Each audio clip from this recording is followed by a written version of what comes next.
आइए इस फिनॉल के एसिडिक नेचर के बाद में नेक्स्ट प्रॉपर्टीज़ की हम लोग डिस्कस करते हैं, और वो है रिएक्शंस।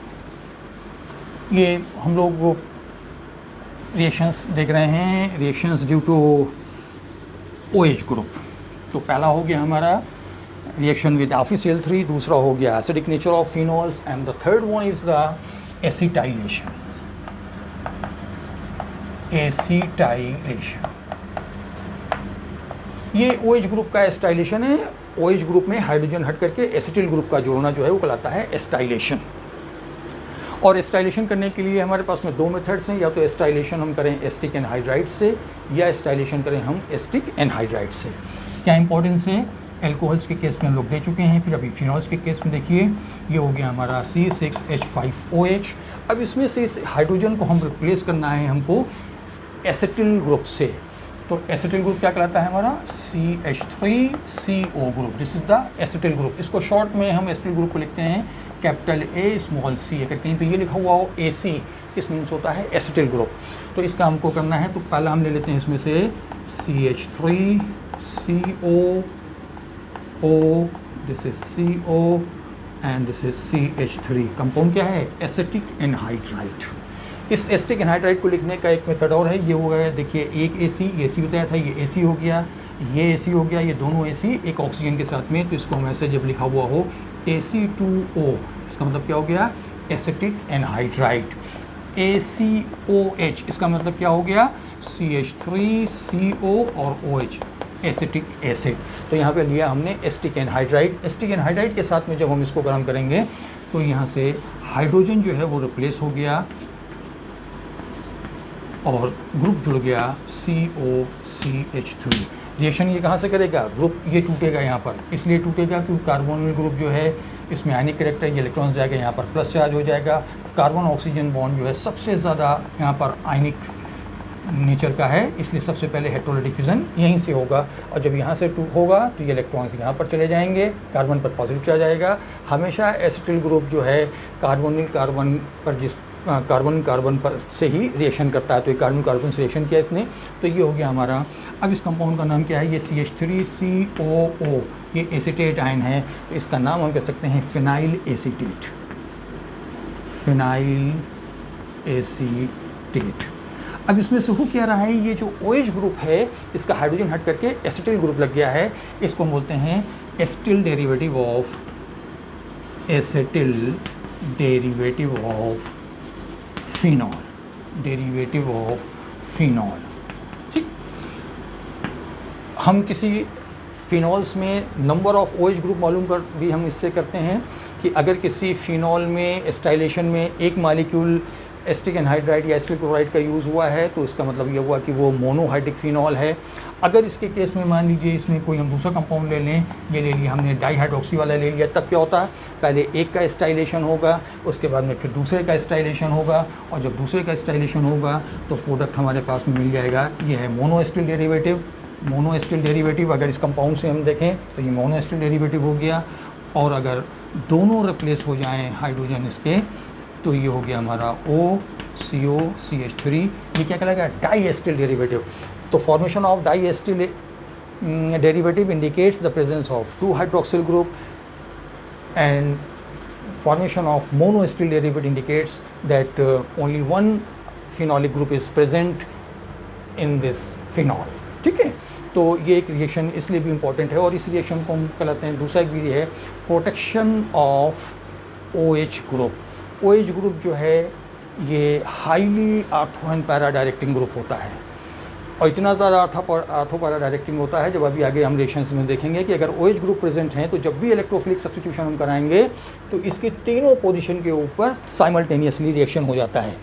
तो इस वजह से अगर हमको इसका आर्थो पैरा डायरेक्टिंग नेचर जो है अगर कम करना है तो इस ग्रुप को हम प्रोटेक्ट कर देते हैं, और प्रोटेक्ट करने के लिए क्या करते हैं? हम उसका कर देंगे एसिटाइलेशन। और जैसे ही हम एसिटाइलेशन कर देंगे, अब एसिटाइलेशन करने का भी देखिए इसमें क्यों एसिटाइलेशन से क्या फ़र्क पड़ता है। तो ऑक्सीजन का ये लोन पेयर है, आपको मालूम है OH में ये वाला, यही तो अंदर जाता है, इसके साथ में बेंजीन रिंग के अंदर जाके रेजोनेंस में पार्टिसिपेट करता है और बेंजीन रिंग के अंदर इलेक्ट्रॉन डेंसिटी इंक्रीज़ करता है, जिसकी वजह से इसका ऑर्थो पैरा डायरेक्टिंग नेचर होता है। लेकिन जैसे ही हमने इसमें से ये ईस्टर बना दिया, ऑक्सीजन के ये लोन पर हो गया, यहाँ पे एस्टिल ग्रुप जुड़ गया। अब एस्टिल ग्रुप जुड़ जाने की वजह से इसका ऑर्थो पैरा डायरेक्टिंग नेचर क्यों कम हो गया? इसका ऑर्थो पैरा डायरेक्टिंग नेचर इसलिए कम हो गया क्योंकि ऑक्सीजन जुड़ा हुआ है एसिटिल ग्रुप के साथ में, और एसिटिल ग्रुप में यहाँ पे क्या है, कार्बोनिल ग्रुप, और कार्बोनिल ग्रुप का ये नेचर आप सब जानते हैं। तो जब ये हो गया इसमें से, तो अभी सिर्फ इतना ही दिखा रहे हैं इसमें से, ऑक्सीजन लोन पेयर, ये 2 लोन पेयर हो गए, ये हो गया ऑक्सीजन नेगेटिव चार्ज, ये हो गया positive charge, this is CH3, carbon पे पॉजिटिव चार्ज हो गया, फ़ौरन ये यहाँ पर डबल बॉन्ड बना देगा, और अब ये हो गया हमारा O plus double bond CO negative and CH3। तो एसिटिल ग्रुप की वजह से जो लोन पेयर जो है, जो बेंजीन रिंग के अंदर जाता है, अब वो यहीं एसिटिल ग्रुप के साथ ही इंगेज हो गया, और जब यहाँ पर इंगेज हो गया तो अब ये बेंजीन रिंग को फर्दर इलेक्ट्रॉन रिलीज़ नहीं कर पा रहा है। तो जिसकी वजह से जो बेंजीन रिंग की जो रिएक्टिविटी टुवर्ड्स इलेक्ट्रोफिलिक रिएक्शंस है वो कम हो जाती है ये इस एस्टाइलेशन कर देने से। तो इसीलिए इस रिएक्शन को बोलते हैं प्रोटेक्शन ऑफ OH ग्रुप। तो ये हो गया reaction acetylation. And next one is,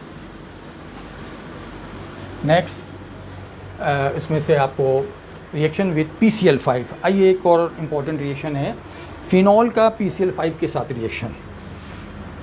phenol क्या होता है, जब फिनॉल को हम PCl5 के साथ रिएक्शन कराते हैं, बिल्कुल जस्ट लाइक एल्कोहल्स, एल्कोहल की तरह, चूँकि OH ग्रुप का ही रिएक्शन है ये। तो कहीं पर भी OH ग्रुप होगा तो पहला काम तो ये करेगा, यहाँ से OH को रिप्लेस करेगा, और यहाँ पर Cl जुड़ गया। इसके बाद में यहाँ पर बना आपका फास्फोरस ऑक्सीक्लोराइड एंड HCl। ये एल्कोहल के भी केस में रिएक्शन में था, और यहाँ पर भी फर्स्ट स्टेप में तो ये बन जाएगा आपका। लेकिन फिनॉल के केस में ये है कि फिनॉल जब PCl5 के साथ रिएक्शन करके बनाता है क्लोरोबेंजीन एंड फास्फोरस ऑक्सीक्लोराइड, इसमें जो ऑक्सीक्लोराइड बन रहा है it is very reactive towards phenolic compounds, और इसकी वजह से होता ये है कि अब जैसे ही फास्फोरस ऑक्सीक्लोराइड बन जाता है, ये फास्फोरस ऑक्सीक्लोराइड अनरिएक्टेड फिनॉल के साथ में, जो अभी टेस्ट ट्यूब में आपका बचा हुआ फिनॉल है, थोड़ा ही सा भी उसका सिर्फ PCl5 के साथ रिएक्शन हुआ, एक मालिक्यूल से क्लोरोबेंजीन का बना और एक मालिक्यूल बन गया फास्फोरस ऑक्सीक्लोराइड। तो ये जो हमारा फिनॉल है, ये इसके 3 मालिक्यूल फिनॉल के इस फास्फोरस ऑक्सीक्लोराइड के साथ में रिएक्शन करके एक POCl3 3 मालिक्यूल अनरिएक्टेड फिनॉल के साथ में रिएक्शन कर रहे हैं, और रिएक्शन करने पर रिएक्शन ये आप हिट कर ही रहे थे। तो अब ये कंपाउंड्स क्या हो रहा है, इसमें से ये निकल रहा है एक HCl, दूसरा HCl, तीसरा HCl, 3 मालिक्यूल ले लिया हमने। तो ये हो गया हमारा C6H5O, ठीक, C6H5O, C6H5O,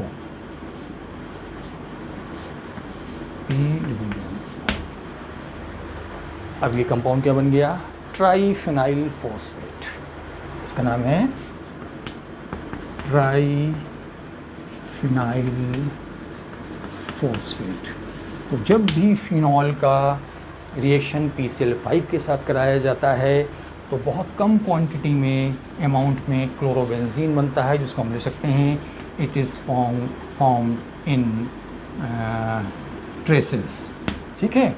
और जो मेन प्रोडक्ट है वो क्या हो जाता है, हमारा मेजर प्रोडक्ट हो जाता है इसमें ट्राईफिनाइल फॉस्फेट। ये डिफरेंस है एल्कोहल और एल्कोहल के केस में क्या होता है, कोई भी हमने एल्कोहल लिया, इसको PCl5 के साथ में आपने हीट किया था, तो इसमें क्या हो रहा था, सारा का सारा एल्कोहल जो है वो कन्वर्ट हो जाता है एल्किल हैलाइड, एल्किल क्लोराइड में।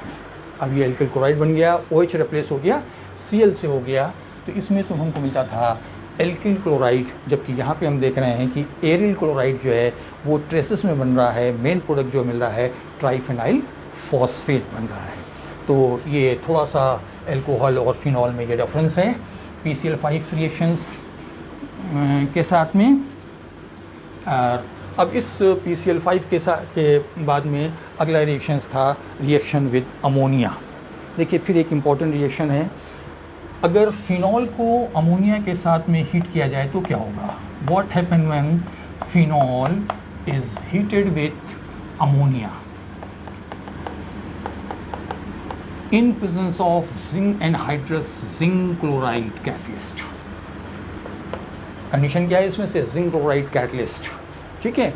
तो फिनॉल को हम अमोनिया के साथ में हीट करेंगे तो ये दे देगा आपका OH group is replaced by NH2 group, और ये क्या बन गया HOH प्लस H2O।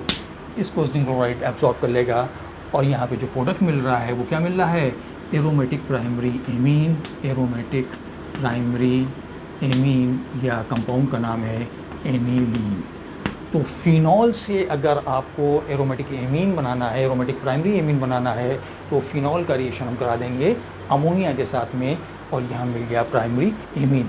अल्कोहल के केस में क्या हो रहा था, अल्कोहल के केस में एमीन्स बनते हैं लेकिन उसमें मिक्सचर ऑफ एमीन्स मिलता है, प्राइमरी सेकेंडरी टर्शरी। लेकिन एरोमेटिक कंपाउंड्स में यहाँ पर चूँकि ये जो आपका एरोमेटिक रिंग है ये बड़ा सा ring in comparison to alkyl group, इस वजह से इसमें आपको सेकेंडरी और टर्शरी एमीन का फॉर्मेशन इसमें से स्टेरिक इफेक्ट की वजह से नहीं होता है। इसमें मेन प्रोडक्ट जो मिलता है वो यही मिलता है, वो है एरोमेटिक प्राइमरी एमीन और एनिलीन। तो ये हो गया हमारा, और इस रिएक्शन को हम कहते हैं, जब अमोनिया के साथ रिएक्शन है इसको कहते हैं, चूँकि इसमें OH ग्रुप NH2 ग्रुप से रिप्लेस होता है इसलिए इसको हम बोलते हैं अमोनोलिसिस। आइए नेक्स्ट रिएक्शन, और वो रिएक्शन है रिएक्शन विद डाइज़ोमीथेन। इस रिएक्शन की इंपॉर्टेंस क्या है, देखिए सब रिएक्शंस में वहाँ पर फिनॉल से एनिलीन बनाना था, अब ये वाला हो गया रिएक्शन विथ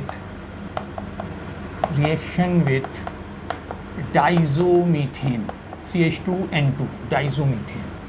अब ये डाइज़ोमीथेन का रिएक्शन फिनॉल के साथ में प्लस CH2N2। अब इसमें से क्या हो रहा है, इसमें से ये हाइड्रोजन रिप्लेस हुआ, फाउंड हो गया हमारा OCH3 plus N2, nitrogen gas release होगी और कंपाउंड मिल गया ये हमारा C6H5OCH3। कंपाउंड क्या है, ये कंपाउंड है ईथर।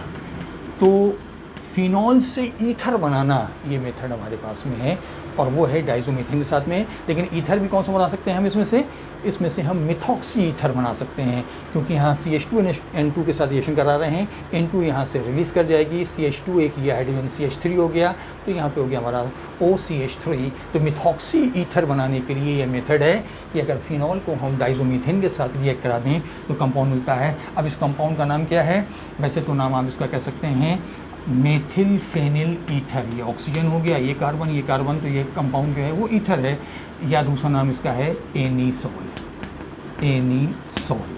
तो ये एनीसॉल है। मिथॉक्सी बेंजीन भी कह सकते हैं इसको, एनीसॉल नाम हो गया, ये ईथर हो गया, या इसको हम बोलेंगे मेथिल फेनिल, एम पहले आता है इसलिए मेथिल फेनिल ईथर। तो ये ईथर फॉर्मेशन हो गया। आइए नेक्स्ट रिएक्शन इसमें, और वो है हमारा फ्राइज रीअरेंजमेंट। आइए एक बहुत इंपॉर्टेंट रिएक्शन, और वो है फ्राइज रीअरेंजमेंट। आइए फ्राइज रीअरेंजमेंट के केस में, जैसे कि अभी हमने पिछले उसमें देखा था कि फ्राइज रीअरेंजमेंट में, और ये फिनाइल ईस्टर्स जो हैं इनका रीअरेंजमेंट होता है, FRIES fries rearrangement, fries rearrangement. तो फ्राइज रीअरेंजमेंट में आइए, इसमें हम लेते हैं फिनाइल ईस्टर। अब ये फिनाइल ईस्टर C6H5OCOCH3। अभी हमने यहाँ पर बनाया हुआ था फिनाइल एसीटेट। फिनाइल एसीटेट जो है ये यही आपका फिनॉल का ईस्टर है ये। तो अब इस फिनाइल एसीटेट को जब हम एनहाइड्रस एल्युमिनियम क्लोराइड के साथ में हीट करते हैं तो फिनाइल ईस्टर्स रीअरेंज होकर के ये दे देते हैं आर्थो हाइड्रोक्सी कीटोन और पैरा हाइड्रोक्सी कीटोन और mixture of ortho and hydroxy ketone. अब इसके केस में एक चीज़ और है कि इसमें लो टेम्परेचर, अब इसमें से लेस देन 60 डिग्री पर अगर हम रिएक्शन करा रहे हैं तो लो टेम्परेचर के ऊपर हमारा आर्थो फॉर्मेशन होगा, आर्थो कीटोन, और अगर मोर देन 160 पर अगर हम इस रिएक्शन को कराएंगे तो उसमें मिलेगा हमको पैरा। ठीक, तो ये तो प्रोडक्ट के बारे में हो गई। अब आइए देखिए, तो ये सिंपल रिएक्शन फ्राइज रीअरेंजमेंट क्या है। ये फिनाइल ईस्टर का इसमें से रीअरेंजमेंट है और इस मालिक्यूल में ये इसमें इंट्रामालिकुलर और इंटरमालिकुलर दोनों तरह के